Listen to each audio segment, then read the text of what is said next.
Howdy, howdy, welcome back to the channel. Thought I'd do an update. I've been busy, but not on model cars. So if you want to see model cars, you can move right along. But if you want to see some real hot rod stuff, let's check it out. All right, so I got the 327 on the stand and she is greasy. She leaks from everywhere. And that is on the list of things to do, is to seal her up. And we'll get to that soon. I've been really focusing on the suspension, trying to dial in where the suspension goes. So I got the Mustang 2 all mocked up in there. And I had to hang the fenders to kind of make sure that the wheels are gonna be center in the fenders. This is really important that the wheels are center. And so I've been looking at it, but I think I need to hook up the steering rack to make sure that these are straight, because I can't tell if these are straight, because this makes a big difference by just turning these a little bit. So I need to make sure that they're totally straight.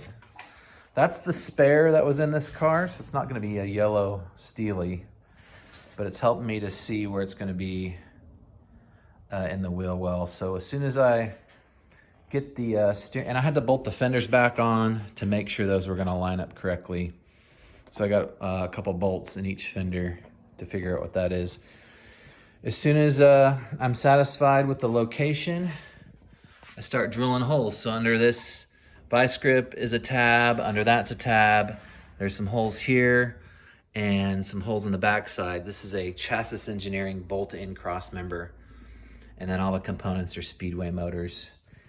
I need to buzz these off and put the new motor mounts on because these are cracked. And I need to get the master cylinder out of there so I can get a better one on there. I've got a bracket for a master cylinder. That's a 15x7. I got that from Summit Racing for like $45 for a brand new wheel. And I want to run these Olds Fiesta hubcaps that I have, but the problem is these Fiesta hubcaps, the dish is so deep that they don't fit on these 15x5s like I have over there. They don't fit. The wheel's not deep enough to take this hubcap. This here, I'm stepping on tape, sorry. This here is a 15x7, and so there's a lot of dish in there to take this hubcap. So I'm kind of stuck right now. I went ahead and bought all of these wheels. Those are the 15x7s for the rears, and I got some 15x5s over there for the fronts. But I'm kind of stuck right now because I don't have a lot of money to like put the actual wheels that I want to put on here, which is chrome Steelies. So I'm hoping to run these rally wheels under these Olds Fiesta caps with white walls. So what I've done right now is I ordered one 56 Fiesta cap, which is a little bit different. Still a cool cap, but not as quite as deep. I'm gonna see if the 56 cap will fit on my 15x5s. And if they don't, I'm gonna take these 15x5s back. Let's see, where are they? And get some 15x6s, because the backspace on them is actually in a way that's different to where these would actually work better. Okay, so they're Unilug, they're ugly, but they'll have a cap over them. But there's not this hits the hubcap. Now 15x6 might not be much better because I was noticing the backspace is different. So there's actually only about a quarter, even though it's a 15x6, there's only about a quarter more inch of clearance between the cap and here. And I can't tell how much more clearance the cap needs, which is the problem. So that's an issue. But these, these made in China rally wheels, I mean, 48 bucks. It's pretty good. I got that 56 cap coming. This is an old 15x5 54 Chevy wheel. It's too crusty. That's why I bought the rally wheels, but it doesn't matter because these caps won't fit on it anyway. So I'm hoping the 56 cap fits, because if the 56 cap fits, by the way, these are 53 to 55 caps. If the 56 Fiesta cap fits, I'm gonna get a set of those, run the 15x5s on the front, 15x7s on the rear, paint the lips either a light purple or a red to show outside the cab and call it good. I just can't afford to buy the super cool wheels that I want. Another issue is there's the Turbo 400 out of it. I also have a 700 R4 overdrive over here. And gosh, I really want to throw this 700 in. It's all rebuilt and ready to go. I had it for another project and never used it. But I have to move the transmission cross member for the 400 to the 700 like 4.5 inches forward, and that is going to be very difficult. I could move it like 3 inches, no problem, but 4.5, that's an issue. It runs into all kinds of stuff that's in the way.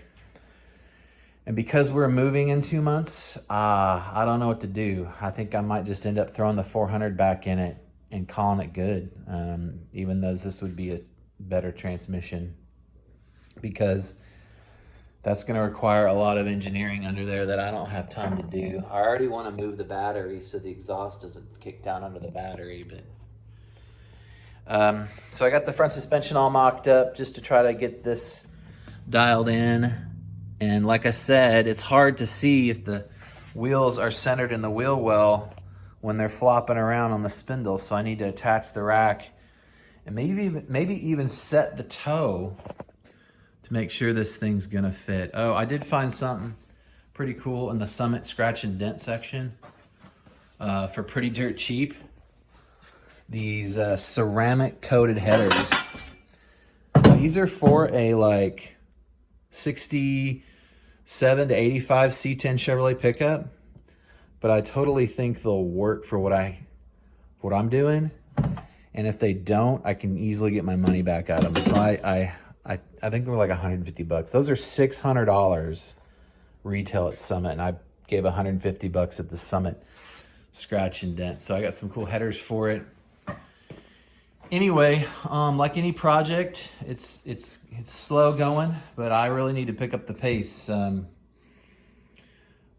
Probably while I'm waiting to figure out what to do with the hubcaps and stuff, I need to tear into the engine. I've got the cam, I've got the heads, I've got the lifters, I've got the push rods, I've got the correct valve springs for a roller cam. I've got a seal kit. And so I think I've got almost everything I need for this engine to make it work. I do have a manual rack right now for the Mustang 2 because I wasn't paying attention when I ordered it 6 or 7 years ago. And I can't decide whether to delete this pump and just run the manual rack or spend the money for a power rack. I mean, I probably should spend the money for a power rack, but man, the budget is getting real thin on this deal. You always go way over budget. But I am excited though, because that stance is pretty killer. It's hard to tell when it's up on jack stands, but that is an ugly yellow wheel, yes. But it's gonna sit really good. I like where that tire is. And this cross member has adjustable hats, meaning the top hat above the spring is threaded. So I can actually adjust ride height by just turning this up and down. So I can dial in the ride height to be exactly where I want it to be. And so it's a pretty neat deal. This is a Chassis Engineering Bolting cross member. They're now made by Heights. Why did I get a Bolting cross member? Because I'm not super confident in my welding ability yet. So I went that route. The Welding cross members are a lot cheaper, but they don't have the adjustable hats, which is pretty cool. So anyway, yeah, I'm just kicking along on this deal. I'm not building any model cars. I've got to get this old coupe at least back on 4 wheels with the motor set down in it before we move, so I can roll it on a trailer and get it to Oklahoma where we're going. So yeah, I'm kind of stalled on the suspension until I get that hubcap and see if it's going to fit or not. And then I'll decide what I'm going to do. If that hubcap does not fit, honestly, I think I might. The cheapest option, which is not a terrible option, is to buy some American torque thrusts and just toss them on these tires I already have. Because if I was staying with the Steelies and the Olds caps, I need to buy a set of white walls, which aren't cheap. Now, I was planning on doing that, but if I'm running into issues where I can't run the right caps, I'm not going to run those exposed. I don't like a rally wheel on an old hot rod. I think they look weird, so I can't do that.